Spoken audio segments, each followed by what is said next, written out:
Mary, good evening, I suppose, your time. Good morning, our time. So, looking at just who the winners were, a couple of surprises. Green Book, I'm sure, surprised some. Even Rami Malek himself is surprised that he got Best Actor. Yeah, huge surprise with Green Book coming in there at the end for Best Picture, which is undoubtedly the most prestigious prize of the night, the biggest award. Most people had been predicting it would be Alfonso Cuarón's Roma, the Mexican film. But in the end, it went to this drama set in 1960s America, exploring race relations. A great idea, but critics said, and I would agree with them, that its portrayal of race relations was really dated. So a masterful performance by the supporting actor who actually won the Oscar for his role in Green Book, Mahershala Ali. But overall, a problematic film, and yet it won the top prize of the night, Best Picture.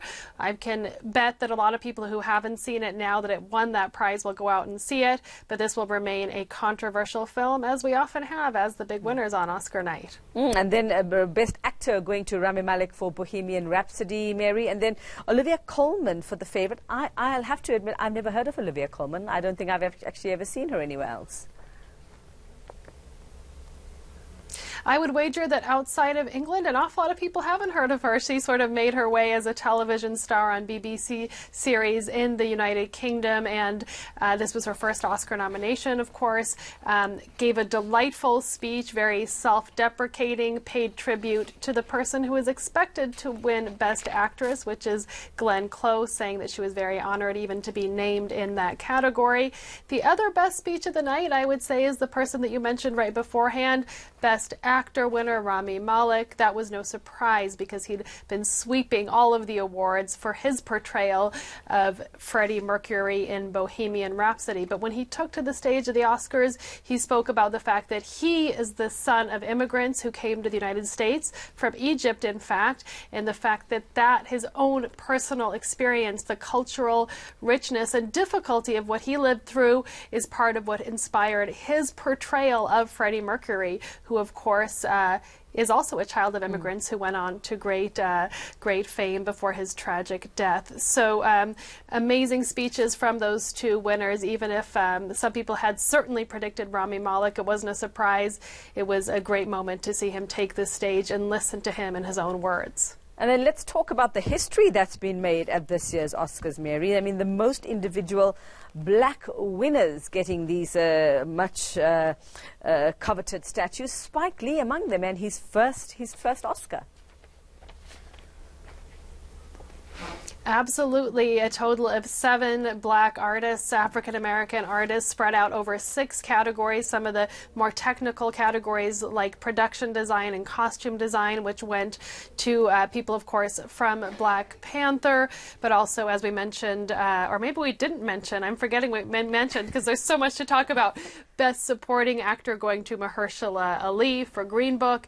Best Supporting Actress to Regina King for her amazing role in If Beale Street Could Talk, a movie based on a book that's very important to the black community here, James Baldwin's novel by the same name from 1974. So you can really say that we've come a long way. It was just going back 2-3 years that one of the main things we were talking about with the Oscars was this boycott, the hashtag Oscars so white.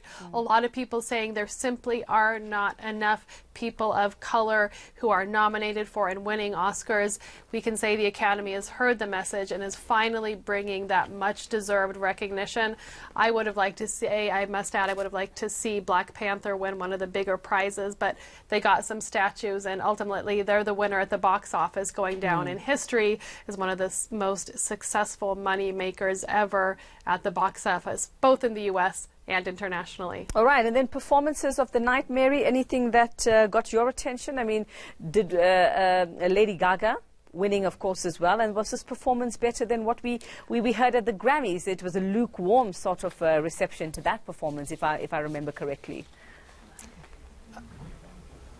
Oh, that's exactly right. And I will say the best moment of the night, even beyond the awards, was seeing that performance by Lady Gaga and Bradley Cooper. When they took to the stage, they just sort of emerged from the audience, and we're used to Lady Gaga being very exotic with her dresses and her punk hairstyles. She was in a very sober black dress, and the person who started the performance was this actor now director, Bradley Cooper, who we know, for his speaking abilities, we'll say, on camera, and just to see him and his voice begin this song, it was incredible. He has a masterful voice, certainly could have been a career musician, and to be taken over by Lady Gaga, who came in with that show-stopping voice. It was an absolutely beautiful performance, classy, dignified, and a great way to sort of end the night. It came towards the end of the award ceremony, so none of the other performances even compared to what we saw from Lady Gaga and Bradley Cooper, and of course for that song they did get the Oscar.